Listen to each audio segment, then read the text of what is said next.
Hi, I'm Josh Katz, and these are the top 5 bookkeeping mistakes to avoid. You're a business owner, not a bookkeeper. And hey, that's okay, until it's not. I'm going to walk you through today the 5 biggest mistakes that we see business owners make when trying to handle their own bookkeeping and how you can avoid them. First mistake I see all the time is mixing personal and business expenses. Many small business owners use the same account for personal and business spending. Seems convenient at first, but it causes problems later. This makes your bookkeeping messy and confusing, and it's difficult to track your true profits. The goal of bookkeeping is to know exactly how much money you earned and your expenses so you can find out your net income. If you're mixing your personal expenses and your business expenses, that becomes really hard to do. And the other biggest problem with that is most of the time you're going to end up paying too much in taxes because you're leaving out expenses. Sometimes it's the opposite. You're actually paying too little in taxes, which means the IRS is going to come knocking at your door. It also means you're going to have a lot higher CPA fees. You're going to pay your accountant a lot more if they have to go through your personal and your business expenses to keep track of your bookkeeping at the end of the year or at the end of the month or at the end of the quarter, whenever it is. If you keep things separate from the beginning, it becomes much cheaper for your accountant and it becomes much easier. It becomes cheaper for you because you're paying your accountant less and less likely to have any problems with the IRS and paying less in taxes.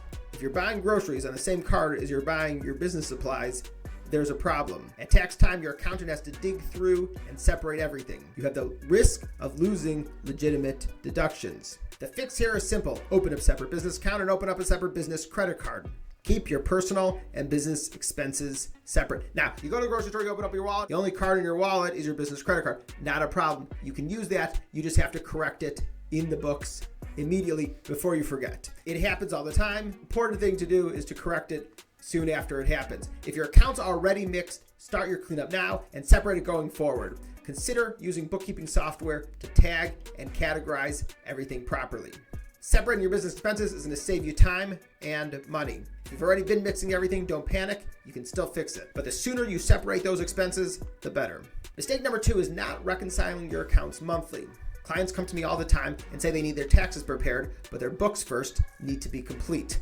Reconciling your accounts means that everything is correct at the end of the month. This is often overlooked by small business owners. It's a problem because errors go unnoticed, duplicate charges happen, and there are missing transactions. The bank balance alone doesn't tell the whole story. If you have your bank accounts reconciled on a monthly basis, then you can compare your accounts month to month to make good business decisions. You can see which month is more profitable, where you're spending too much money. You can compare June to July, and you can also compare this June to last June. You can compare this July to last July, but only if everything's reconciled on a monthly basis.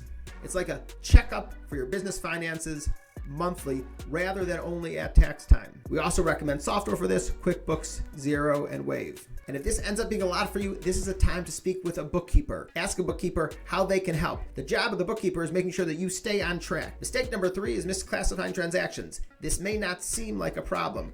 Overpaying or underpaying a little bit, maybe not a big deal.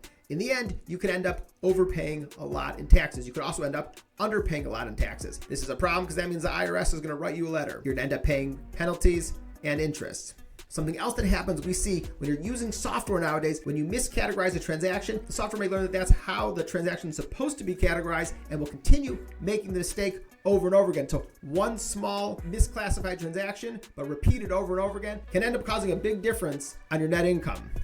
You could also end up misclassifying a very large transaction. If you buy $100,000 worth of equipment, but mark it as revenue, now you're going to be overpaying a lot in your taxes. This is a common error that we see when business owners are doing their own transactions. It leads to inaccurate results and can cause denied deductions or trigger issues at tax time. It gives us a false picture of your business's health. Meals accidentally recorded under office supplies is not going to change your net income. But if you have an employee and you classify them as a contractor, this can be a big problem. It can cause a ripple effect in lots of your financial reports, and this is definitely something that the IRS can pick up on. Your financial reports will not reflect reality. Potential IRS red flag triggers or missing savings. Best thing to do is use an accurate chart of accounts and adjust your chart of accounts periodically for different types of transactions as your business grows. You want to keep consistent month to month. When in doubt, again, always talk to a professional. Have a professional go over your chart of accounts and make sure that everything is reflecting your true business. The next mistake we see is waiting until tax time to prepare all your books. Many small business owners delay bookkeeping into tax season.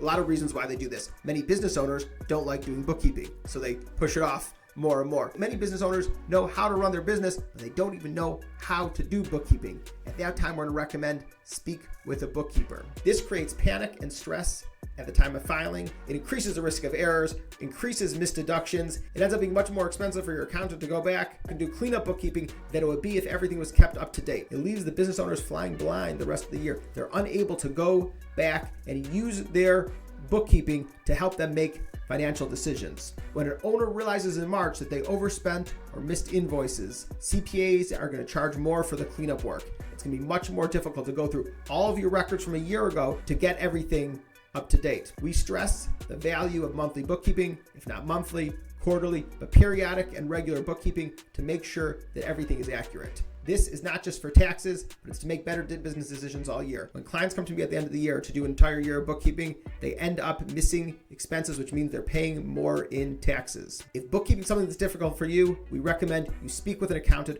or speak with a bookkeeper and have it done regularly. The job of the bookkeeper is to make sure that you are on track. And this is going to lead to less mistakes in the end. The last mistake we see is doing everything manually. Small business owners try to manage bookkeeping with spreadsheets or on paper. It may feel cheaper, it may feel simpler, but it often creates bigger problems. Why it's a problem? Because it's easy to make errors if you're doing everything on paper. It wastes a lot of time that you could be running your business. It's hard to track patterns and spot issues without automation. A business owner spends hours updating a spreadsheet but misses an expense. Tax times, the records are inconsistent, leading to higher accounting fees. We recommend using accounting software like QuickBooks, Xero, Wave. There's a few others out there. They're fine too, but the important thing is to be using one of the accounting softwares. QuickBooks is the one we use the most. QuickBooks is what we would recommend, but Xero and Wave are very good too. Automation can handle repetitive tasks like categorizing transactions or generating reports. Even if you start with Excel, we recommend you create a simple and consistent system, but move to software as soon as possible or as soon as you think your business needs it. Think of it as investing in your time and accuracy. Avoiding these 5 mistakes keeps your bookkeeping simple and stress-free. If you have any questions about this video, about these mistakes, or if you want to speak to me about bookkeeping, click on the link below and we'll set up a time to speak. See you in the next video.